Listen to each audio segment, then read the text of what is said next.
Bonjour, dans cette vidéo, on va discuter des savons, des shampoings, des détergents, de tout ce qui permet de nettoyer, de laver, etc. Et on va essayer de voir un petit peu justement comment ça se fait que ça nettoie, que ça lave, et aussi que le savon, ça permet de désinfecter, c'est-à-dire de se débarrasser des bactéries et des virus qu'on aurait sur les mains.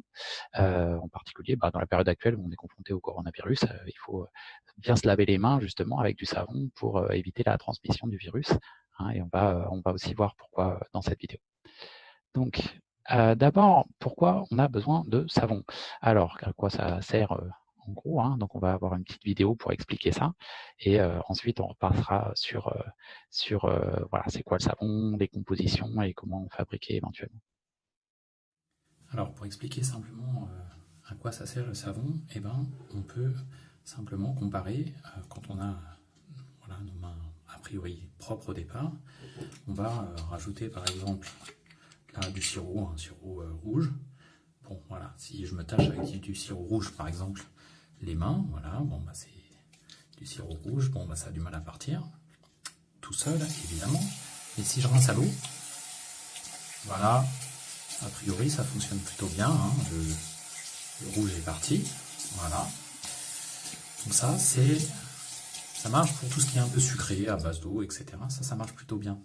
Mais par contre, si je prends de l'huile, voilà, je vais mettre de l'huile sur les mains, voilà, là j'ai mis un petit peu d'huile, et bon, je mets un peu de poivre juste pour voir clairement ce qui se passe. Alors là, si je me suis un peu enduit les mains de poivre, d'huile, etc., ben là, si je rince juste à l'eau, ben ça va pas être suffisant. Voilà. Ça va pas être suffisant, voilà. Il va toujours rester un petit peu, voilà, je vais avoir les mains un peu grasses encore, et puis il va rester des saletés, etc. Par contre, évidemment, hein, si je mets du savon, bah là, par contre, voilà, je frotte bien. Alors, il faut bien se laver les mains, voilà, partout, etc., comme recommandé. Et du coup, bah là, on voit que, voilà, si je me lave juste les mains au savon, et ben, dans ce cas, on a les mains qui deviennent propres. Alors, ça mousse, bien sûr, hein, mais des mains qui deviennent propres, hein, voilà, où tout est évacué. J'ai plus l'impression d'avoir la peau, les mains grasses. Voilà, donc le savon, il sert essentiellement à ça. Voilà, donc maintenant qu'on a vu la petite expérience qui permet de montrer comment le savon il permet d'éliminer justement les corps gras, les matières grasses à la surface de la peau, et y compris toutes les saletés qui peuvent s'y accumuler, on va voir un petit peu la composition générale d'un savon et surtout comment on en fabrique.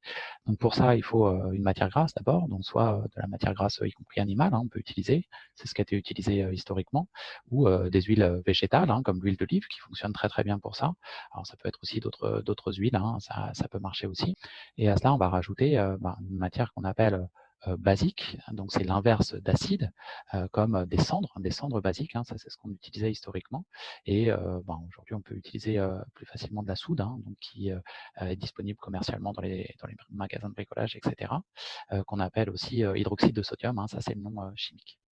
Donc au niveau de l'histoire un peu du savon, le savon il est apparu il y a très très très longtemps, hein, il y a des milliers d'années en Mésopotamie, hein, donc c'est l'époque de Sumer, etc.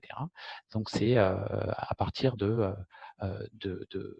d'olive et de cendres basiques, hein, donc c'est l'un des premiers savons qui est apparu, dont on ait gardé la trace et la composition, c'est le savon d'Alep, c'est un des plus vieux savons du monde, donc qui est présenté ici, hein, qui est obtenu à partir d'huile d'olive et d'huile de laurier, hein, de baie de laurier. Voilà. Ensuite, dans l'Antiquité, ça s'est un petit peu moins répandu, hein. Il y a eu les Égyptiens qui utilisaient du natron, donc une espèce chimique basique, là encore, hein, pour se frotter la peau et donc éliminer les corps gras à la surface de la peau. C'est plutôt en Europe occidentale, après les Gaulois, les Celtes, les Germains, qui ont retrouvé une façon de fabriquer du savon à partir de graisse animale, en particulier de graisse de sanglier, etc., et de cendres basiques à nouveau, hein. Donc, ils ont retrouvé une recette de fabrication du savon qui s'est ensuite transmise tout au long du Moyen Âge. Et c'est après, au Moyen Âge, donc ça a été dans les années, disons, XIIIe, XIVe siècle que le savon s'est développé, la fabrication du savon s'est développée en Provence. Donc il y a beaucoup d'oliviers, donc il y a de l'huile d'olive à disposition, et également des plantes maritimes qui poussaient sur le pourtour méditerranéen, donc notamment la salicorne qui est ici, qui marche bien justement pour faire de la cendre basique et pour fabriquer donc du savon. Ça a donné naissance au savon, au fameux savon de Marseille, donc qui n'a pas été codifié encore à ce moment-là, mais c'était voilà, dans le milieu du Moyen-Âge que ça a été un petit peu redécouvert, etc. Ça a été l'occasion ensuite de créer des savonneries un peu plus importantes, donc notamment Colbert sous Louis XIV, qui a formalisé et réglementé en fait la production du savon de Marseille, et ça s'est répandu à ce moment-là. Alors répandu en vérité pas forcément tant que ça, puisque ça restait quand même un bien relativement cher, donc c'était accessible pour les riches, les nobles, les bourgeois, etc., mais pas pour la population, les paysans, les travailleurs, etc. Ça, ils n'en avaient pas accès. Donc c'est ensuite, seulement au XIXe siècle, au moment de l'industrialisation des procédés, etc., que le prix a pu chuter, et donc le savon est devenu un bien de consommation presque courante. On voit aussi les premières industries ici, avec les gros chaudrons, etc. Donc, maintenant, on va voir un petit peu les familles des tensioactifs. Donc, les tensioactifs, ça regroupe plusieurs types de produits. Donc, les savons sous forme de savonnette, sous forme de gel douche aussi, de shampoing, ça peut être aussi le liquide vaisselle, de la lessive et des détergents, donc pour laver le sol, etc. Donc, c'est très, très répandu et très utile. On peut les retrouver aussi dans des procédés industriels. Donc là, ça peut être des dégraissants pour cuisine, par exemple, ou des antigrippants, des lubrifiants, et également des émulsifiants pour la cuisine ou pour la fabrication de cosmétiques, etc. Voilà, donc maintenant qu'on a vu quelques petits exemples de molécules tensioactives, enfin de produits qui utilisent ces molécules-là, on va regarder un petit peu leur structure un peu dans le détail, c'est-à-dire à l'échelle très très très très petite, pour essayer de rendre compte de leur propriété, du fait qu'elles réussissent justement à faire un lien entre les parties aqueuses, les parties avec l'eau, et les parties grasses. Donc ça, c'est vraiment lié à leur structure. Donc, quand on regarde une molécule de tensioactif, on a la partie à gauche là qui est en gris et blanc, qui correspond à une chaîne là en zigzag un petit peu, qui correspond à une partie qu'on appelle lipophile, parce qu'elle possède des affinités pour les matières grasses. Lipo, c'est lipides, matières grasses. Et donc en contrepartie, elle possède aucune affinité pour l'eau par contre. Et dans la partie à droite, là, avec les petites boules rouges qui correspondent à des oxygènes, eh bien, on a une partie qu'on appelle hydrophile, donc qui est une partie qui possède des affinités pour l'eau, mais pas pour les matières grasses. Donc dans la même molécule, on a une partie qui a des affinités pour les matières grasses et une autre partie qui a des affinités pour l'eau. C'est pour ça qu'on peut arriver à avoir un lien entre l'eau et le gras. Donc dans la structure qu'on voit à côté, on voit que la chaîne, la queue hydrophobe ou lipophile est constituée d'atomes de carbone, C, avec des atomes d'hydrogène, H, et au bout, on a un carbone avec de l'oxygène, O, et un autre oxygène chargé moins, il y a une petite charge moins là, et donc avec un atome de sodium à côté avec une charge plus. Donc ça, ces charges-là, elles sont effectivement du côté de l'eau, c'est l'aspect, voilà, les charges, ça marche bien avec l'eau. Donc quand on regarde d'autres molécules de tensioactifs, on retrouve un petit peu la même structure. Donc le sodium lauryl sulfate qu'on a en bas, là, c'est une molécule qui est utilisée dans tout un tas de savons, sodium laureth sulfate aussi. Donc là, à chaque fois, on a le petit zigzag qui correspond à ces atomes de carbone et d'hydrogène. Donc la queue hydrophobe et lipophile, et de l'autre côté, les oxygènes chargés négativement, le sodium positivement, donc les côtés chargés. Donc ça, c'est la tête hydrophile et lipophobe du coup. Voilà. Donc, on va le représenter symboliquement dans la suite quand on fera des petits schémas par une tête en rond hydrophile et le petit zigzag qui correspondra à la partie lipophile qui sera plutôt soluble dans les matières grasses. Donc, on va regarder maintenant une petite expérience pour comprendre comment les tensioactifs peuvent se répartir à la surface de l'eau, et avec une petite expérience justement pour voir ça. Alors pour cette expérience, on va juste avoir besoin d'une assiette creuse par exemple, dans laquelle on a mis juste de l'eau, en fond d'eau, quoi, voilà, uniforme, c'est juste de l'eau tout bête, voilà. Et on va avoir besoin de poivre. Voilà, c'est du poivre, là encore, tout bête. Du liquide vaisselle. On a mis un tout petit peu dans le petit récipient ici. Et on va d'abord saupoudrer de poivre, donc sur l'assiette. Voilà. Donc le poivre se répartit de façon à peu près homogène à la surface de l'eau. D'accord ? Et quand on va juste mettre un tout petit peu de tensioactif, hein, donc du liquide vaisselle ici au bout du doigt, et qu'on va le mettre au centre de l'assiette, on va observer ce qui se passe. Voilà. Tout de suite, le poivre s'écarte sur les bords. Alors, pour cette expérience, on a besoin donc d'un verre d'eau, d'un petit trombone. Hein. Voilà, celui-là, il a une forme un peu particulière. Mais voilà, on peut utiliser un trombone classique, ça marche tout aussi bien. Et du liquide vaisselle. Alors, ce trombone, il symbolise en fait les gérisses, donc ce sont des petits insectes hein, qu'on retrouve à la surface des cours d'eau, hein, qui s'appuient à la surface de l'eau, qui se déplacent très très vite comme ça. Donc de lacs, des rivières, etc., qui ressemblent à des petites araignées. Et on va déposer notre trombone à la surface de l'eau. Voilà. Donc là, il s'appuie sur la surface de l'eau hein, et il reste comme ça à la surface. Et là maintenant, on va rajouter une goutte de liquide vaisselle et on va observer ce qui se passe. Voilà. Le liquide vaisselle a fait couler le géris et le géris meurt. Donc, comment on peut expliquer justement ces observations-là? Pourquoi le poivre s'écarte? Pourquoi le géris finit par tomber lorsqu'on met du liquide vaisselle, hein, donc un tensioactif dans l'eau?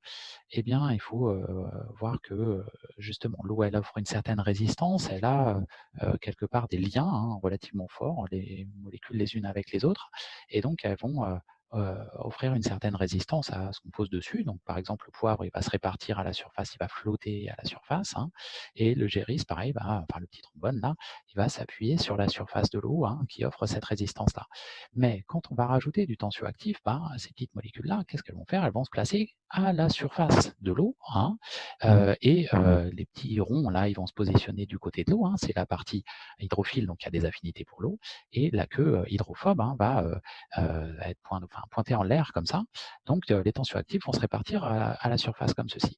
Et c'est la raison pour laquelle, lorsqu'on va mettre le doigt avec le tensioactif juste à la surface comme ça de l'eau où il y a le poivre, eh bien le tensioactif va prendre la place du poivre à la surface et va le repousser hein, vers les bords comme ça.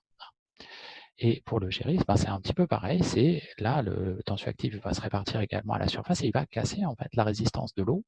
Et dans ce cas, le pauvre géris, il va finir par tomber et mourir. Donc c'est effectivement dans les eaux polluées, hein, on observe ce problème-là dans les eaux polluées avec des résidus de lessive ou de savon, etc. On peut observer des problèmes au niveau de la biodiversité hein, de ces petites bêtes qui vivent à la surface de l'eau. Donc maintenant, on va voir un petit peu comment ça se passe au niveau des mélanges, hein, quand on mélange de l'eau et puis des parties grasses. Donc on va voir une petite expérience là-dessus tout de suite. Voilà, donc pour cette petite expérience, on va juste utiliser de l'eau, de l'huile, un peu de liquide vaisselle après, et on peut utiliser un petit colorant, ça c'est pour mieux différencier l'eau de l'huile. Donc on va tout simplement mettre un petit peu d'eau dans notre petit pot en verre là. Voilà, pas beaucoup, hein, voilà. Et on va rajouter juste un tout petit peu de colorant, donc ça c'est du bleu de méthylène. Voilà, c'est juste pour pouvoir bien différencier les deux. Donc voilà, ça devient de l'eau un petit peu bleue. Voilà, on mélange bien et on va rajouter l'huile. Bon, alors c'est assez classique. Hein. Donc l'huile va rester. Alors on va voir où est-ce qu'elle va se positionner. Donc là, on en met à peu près la même quantité, quelque chose comme ça. Donc voilà, là on voit bien les deux liquides donc qui ne se mélangent pas, hein, ça se mélange pas, ça on le sait. Donc on dit que les deux liquides ne sont pas miscibles, et on voit très clairement que l'huile va se placer au-dessus. Hein. Donc l'huile en fait est plus légère que l'eau, donc effectivement elle va rester à la surface en haut.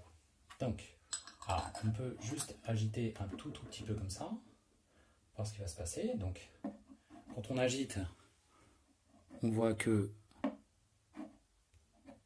il y a des petites bulles, si on veut, d'eau dans l'huile et inversement, hein. Mais en gros, les deux liquides, en fait, ils vont se reséparer. D'accord? Là, on a la séparation qui reste bien nette ici. Et donc, quand on va rajouter du liquide vaisselle, donc, on va voir quelle est l'influence. Donc là, on va rajouter hop, un petit peu de liquide vaisselle. Hop, dans le mélange. Et voilà. Et de nouveau, on va agiter et on va voir ce qui se passe. Donc on agite, voilà, avec le liquide vaisselle. Et en fait, ce qu'on voit, hein, c'est, alors, l'eau, hein, se resépare en bas, mais on a beaucoup plus de petites gouttelettes ici dans l'huile. Hein. En fait, le liquide vaisselle, il va stabiliser, hein, donc ces petites gouttelettes d'eau dans l'huile et inversement. Hein. Donc c'est ce qui s'appelle ici une émulsion. Hein. En fait, c'est le même effet que pour les sauces salades et autres mayonnaise, etc. Voilà, on va revenir là-dessus un tout petit peu plus tard. Alors, comment on en arrive à cette observation-là? Donc, les tensioactifs, ils font effectivement le lien entre la partie grasse et la partie eau. C'est ce qu'on a vu un petit peu. Donc là, comment ça va se passer? Effectivement, on va former ce qu'on appelle une micelle, c'est-à-dire que la queue hydrophobe, là, qui a des affinités pour les matières grasses, va se planter dans les petites gouttelettes d'huile et va maintenir la tête du côté de l'eau, hein, la tête hydrophile, donc qui a des affinités pour l'eau, du côté de l'eau. Hein. Donc on va pouvoir stabiliser comme ça les petites gouttelettes d'huile dans l'eau et quand on agite entre eau et huile, eh bien, on va pouvoir avoir soit des gouttelettes d'huile dans l'eau, ça c'est une émulsion directe, ce qu'on dit ici, ou si on en pourra stabiliser aussi hein, des gouttelettes d'eau dans l'huile. Hein, ça fonctionne aussi avec ces petites molécules de tensioactifs. Et c'est le principe de la mayonnaise hein, ou de la sauce salade. Alors la sauce salade, évidemment, ça fonctionne mieux hein, si on met de la moutarde, parce que dans la moutarde, justement, il y a des tensioactifs qui vont justement stabiliser ce mélange entre l'eau et le gras, et donc entre l'huile et le vinaigre, par exemple. Et dans la moutarde aussi, hein, c'est à la fois le jaune œuf et puis la moutarde qui joue ce rôle dans la mayonnaise, pardon. Après ça, du coup, on peut essayer d'expliquer pourquoi les molécules de tensioactifs, ça permet de laver, hein, d'enlever les taches de gras, par exemple, etc. C'est sur ce principe-là. Et effectivement, l'effet lavant, il s'explique un peu de cette manière-là aussi. Hein. Donc, quand on a des petits tensioactifs, donc là, la petite boule rouge qui correspond à la partie, la tête hydrophile, et les petits zigzags en bleu qui correspondent à la queue hydrophobe, eh bien, quand on a une tache de graisse sur un vêtement, par exemple, hein, avec des petites saletés, etc., la queue hydrophobe, hein, donc qui a des affinités pour les matières grasses, vont se planter dans la tache, hein, et l'autre extrémité, la tête qui a des affinités pour l'eau, va rester du côté de l'eau, et donc progressivement, avec la partie qui aime les matières grasses, là, va venir enlever la tache, hein, l'entourer, puis l'enlever, la détacher progressivement du vêtement pour former une sorte de micelle, hein, et donc finalement enlever cette tache et que cette tache puisse finalement être évacuée, hein, ces matières grasses, avec l'eau de rinçage pour avoir un linge tout à fait propre, blanc et propre, etc. Alors, on a une autre application, c'est effectivement quand on va devoir se laver les mains. Donc, là encore, ça va être pourquoi le savon il fonctionne, c'est parce que c'est des molécules de tensioactifs et qui vont faire le lien entre l'eau et le gras aussi. Donc, quand on se lave les mains, il faut le faire effectivement régulièrement. Ça fait partie de l'hygiène, hein, de l'hygiène corporelle, parce qu'on touche des tas de choses avec les mains et en particulier, on a à la surface de la peau, hein, on le voit ici, hein, une sorte de film hydrolipidique, là c'est marqué, c'est-à-dire un peu un film gras, un peu, qui est fabriqué à partir du sébum, hein, qui est produit naturellement à la surface de la peau, qui permet à la fois de protéger la peau, mais à la fois quand il y a trop de sébum, eh bien le problème c'est que on va pouvoir aussi accumuler un certain nombre de saletés, de microbes, hein, donc des virus, des bactéries, des choses comme ça. Et au bout d'un moment, c'est pas terrible, hein, surtout si on a une petite blessure ou quelque chose comme ça, ou alors qu'on met notre main à la bouche, etc., on peut finalement ingérer tous ces microbes et ces saletés, etc. Et ça peut poser problème, hein, notamment si ce virus, c'est le coronavirus, par exemple. Donc ça, il faut éviter. Alors, comment le savon il permet d'éliminer justement les bactéries, les choses comme ça? Pour les bactéries, c'est relativement simple puisque les bactéries, elles sont entourées d'une membrane plasmique, hein, on le voit ici, je ne vais pas discuter du détail du reste de la structure d'une bactérie, mais la membrane plasmique, hein, quand on fait un petit zoom, hein, on va regarder un petit peu, alors bon là il y a tout un tas de mots compliqués, mais en bleu, on a ce qui est marqué ici, une double couche de phospholipides. Donc lipides, c'est en fait le nom scientifique pour les matières grasses. Donc en fait, la membrane d'une cellule, mais en particulier d'une bactérie, elle est constituée de matière grasse. Et donc, qui dit matière grasse dit ça va se comporter comme une tache de gras sur un vêtement, le savon, par rapport à ces bactéries. Donc, le savon, les tensioactifs là, vont se positionner tout autour de la bactérie qui a sa paroi justement grasse, hein, si on veut, hein, la paroi lipidique. Et donc, ça va former une micelle quand on se lave les mains, de façon comme ça à enlever hein, les bactéries de la surface de notre peau, et ça va partir avec l'eau de rinçage une fois qu'on s'est bien lavé les mains. Donc pour le virus, c'est un petit peu pareil. Donc là, c'est même encore plus important puisqu'on a à la fois des protéines, mais des membranes lipidiques aussi autour du virus. Mais là, les molécules de tensioactifs, là, de savon, hein, elles vont venir se positionner au niveau de la membrane lipidique, hein, du coup justement, pour désorganiser la couche de protection, hein, de gras, de protection du virus qui enferme le matériel génétique et qui est là pour nous infecter justement, hein, pour provoquer des maladies. Et les tensioactifs là qui ont été dessinés là sur le schéma à droite, eh bien vont venir faire exploser cette structure là, hein, et donc finalement les petits résidus hein, de protéines, de lipides, etc., vont être enveloppés par le savon et puis évacués avec l'eau de rinçage. Et puis finalement, on va réussir comme ça à détruire le coronavirus ou d'autres virus également, donc pour permettre de se protéger et puis du coup de ne pas transmettre ce virus davantage. Et donc on aura gagné. Voilà. Donc, merci à tous pour votre attention. J'espère que cette vidéo vous a plu et que vous avez appris quelques petites choses. Sinon, je mets en bonus une petite vidéo que j'ai faite aussi sur la fabrication du savon, donc tout pour fabriquer son propre savon. Et voilà, avec la recette, les méthodes, etc. Donc, jetez un coup d'œil si vous voulez. Voilà, allez, au revoir.